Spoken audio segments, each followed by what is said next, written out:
Stop making these mistakes with your Samsung camera right now. Let's go. So as a Samsung YouTuber, an exclusively Samsung YouTuber, I always see people using Samsung phones and taking photos with Samsung phones. And there's 5 common mistakes that I painfully see every single day. Maybe not every day. Some days I don't go out. So I've put them together into a list because I want to share with you and make sure that you don't make these same mistakes so you can get the best possible version of the photos and videos that you want. First one, and I see this one all too often. Stop changing the aspect ratio of the photos on your phone. Samsung gives you the option to change the aspect ratio to 1:1, to 16:9, or probably the worst one, expand it into full screen so it takes up the whole display. You should not do this, and I'll tell you why. First, actually, let me tell you why I think people do it. People seem to do this because they think by using this more space, they're actually getting more in frame. More of the stuff they want to take photos of is going to be captured because it's filling the entire display. Incorrect. The way this works is it actually crops into the sensor. The sensor, its native aspect ratio is 4:3. 4:3 is sort of a bit longer down this side, a bit shorter, and then it goes back up and back around.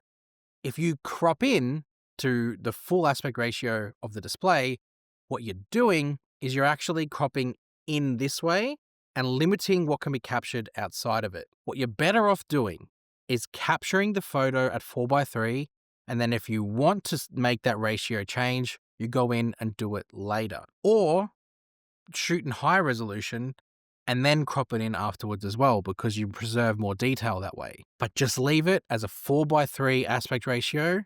Your photos will be better off for it. Number 2, crooked landscape photos. I cannot tell you how many times I see people taking photos and they're on a bit of a tilt. And then they've just gone through and shown everyone these photos and they're not very good. I don't think they know they're not very good. I think they maybe think they're great when they're taking it, and then it's only upon reflection that they go, oh, that didn't work. The good thing is Samsung have software to combat this. You have 2 different options. You have the options to turn on grid lines, which is a little bit more manual.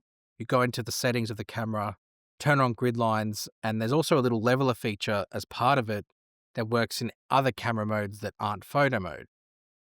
That's great, especially if you've got a bit of an eye for photography. You can line up your rule of thirds and get the composition of the photo that you want. But there's an even easier one called Shot Suggestions in the settings, and it's right near the top.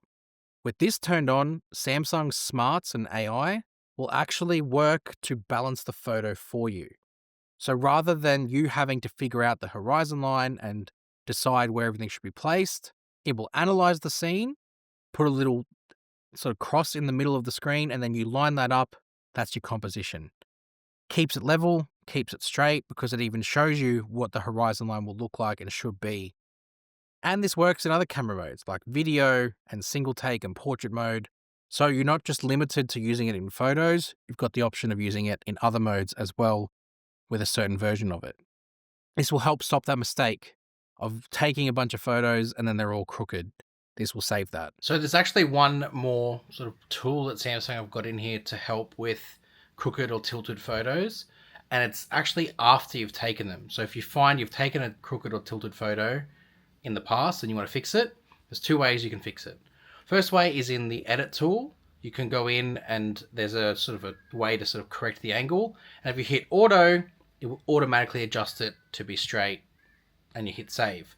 The second way is when you go to share the photo that's tilted, there is actually a little button that says tilt that appears underneath it, and you press it, it corrects it, then you can share it.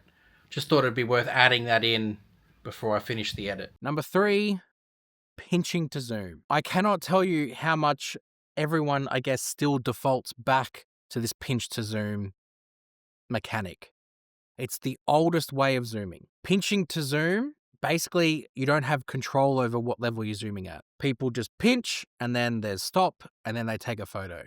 They don't take notice of what level they're zoomed at. They're not aware of the resolution or the quality of the zoom level they've magnified into, and then they're not going to take a very good photo at the end with the best possible detail. Samsung have built mechanics in to help you control the zoom a little bit more. With the zoom numbers down the bottom, they're the best zooms to use.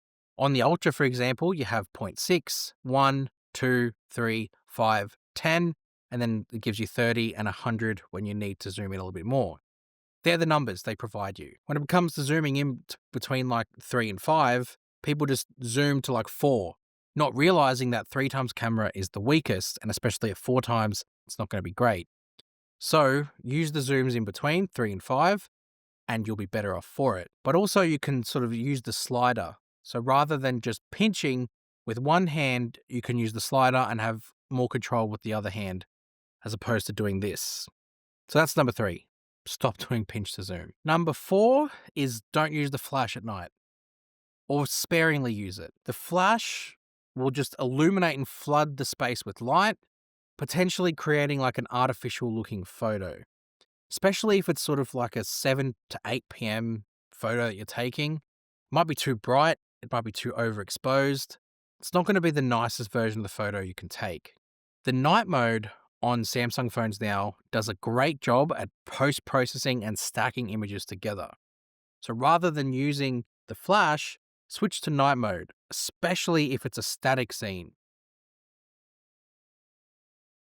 If it's not a static scene, the flash will be okay, but again, you'll get that sort of artificial looking light source projected onto whatever you're taking a photo of. So with Samsung phones, your best bet is to just use night mode, or in photo mode, use the inbuilt night mode that comes with it. That way your photos will stay a bit more true to life, and they'll get the appropriate amount of light captured thanks to the processing on the phone itself. And number 5, this is a thing I see on not just Samsung phones, but all of them. The amount of times people just smash the shutter button repeatedly and hope that they've captured the shot. I really dislike this form of photography because it doesn't realistically frame the shot right. You as the photographer are not in tune with what you're taking a photo of, and the end result might take a long time to find because you have to scroll through like 100 different photos that have been taken. What you're better off doing is just find the composition first. Use a combination of the grid lines that I showed you earlier, shot suggestions as well, and then your own eye and bit of patience to frame and line up the shot, and then snap the photo. But if you're impatient and you do just want to capture the moment and let the phone decide, use single take. Single take as a mode is kind of like a version of smashing the shutter button, but it confines it into an album and chooses the best frames for you because it uses AI to recognize the best faces in the shot and put them together. But you also get little video clips at the end of it as well, so you can keep those and store those as memories alongside the photos. Single take on the S25 series this year also pre-records. So if you are waiting to take that shot or for the moment to sort of start itself and you maybe missed the beginning of it, single take's got you covered with 5 seconds of pre-recording. And there's an extra shutter button in there on the S25 that you can capture your own frames whilst the single take is recording. So don't just stand there and smash the shutter button repeatedly. It's not going to provide you the best possible output of the photo that you might want. I hope this wasn't mean or taken in sort of the wrong spirit of what this video is. I just know that I see a lot of people using phones and taking photos with Samsung phones, and I wish I could go up to all of them and show them the right way to use it. So I've just decided to make a video instead. Hopefully you get something out of it. Let me know if you were doing any of these yourself and which tip you resonated with the most. Make sure you hit subscribe whilst you're down there in that comment section. Feel free to join as a member as well, and you can get early access to these videos if you join down below. And I'll see you guys in the next one. You.